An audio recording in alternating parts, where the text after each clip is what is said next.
Kurtuluş yok tek başına, ya hep beraber ya hiçbirimiz. Mücella Yapıcı, Çiğdem Mater, Hakan Altınay, Can Atalay, Mine Özer'den Yiğit Ali Emekçi, Tayfun Kahraman'ın bulunduğu ve 2013 yılında Gezi Parkı eylemlerini organize edildiği iddiasıyla yargılandıkları İstanbul 30. Ağır Ceza Mahkemesi 18 Şubat 2020 tarihli duruşmada Gezi davası olarak bilinen dosyada oy birliğiyle Osman Kavala'nın beraatine karar vermiş.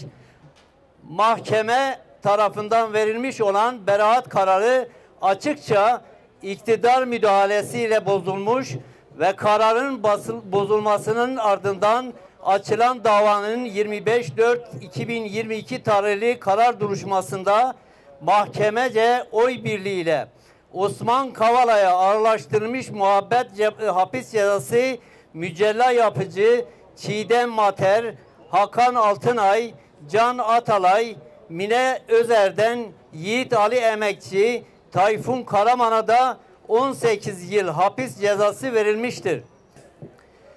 Ancak belirtmek istiyoruz ki söz konusu yargılama adil yargılama ilkelerine uygun olarak yürütülmemiştir.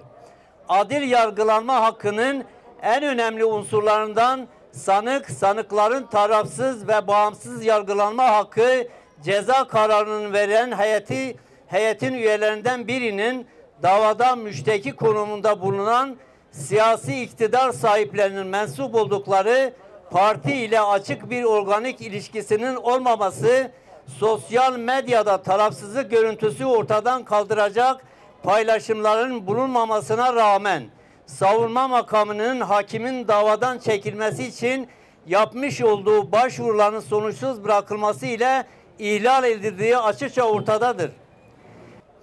Söz konusu yargılama ile yapılmak istenen Gezi direnişini damgalamak, Gezi Parkı'nı ve çevreyi korumak isteyen toplumun her kesiminin desteğini alan temel hak ve talep anlayışlarını sindirmek ve gözdağı vermek olduğunun bilincindeyiz.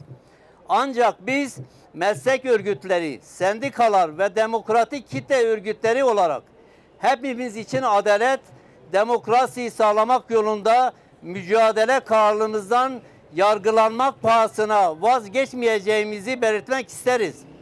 Eğer biz Gezi yargılaması yapılacak ise bunun Gezi direnişi sırasında öldürülen Ali İsmail Korkmaz, Abdullah Cömert, Mehmet Ayvalıtaş, Ahmet Atakan, Ethem Sarısülük, Hasan Ferit Gedik, Medeni Yıldırım ve Berkin Elvan'ın faillerinin bulunarak usulüne uygun yargılanması ile olacağını belirtmek isteriz.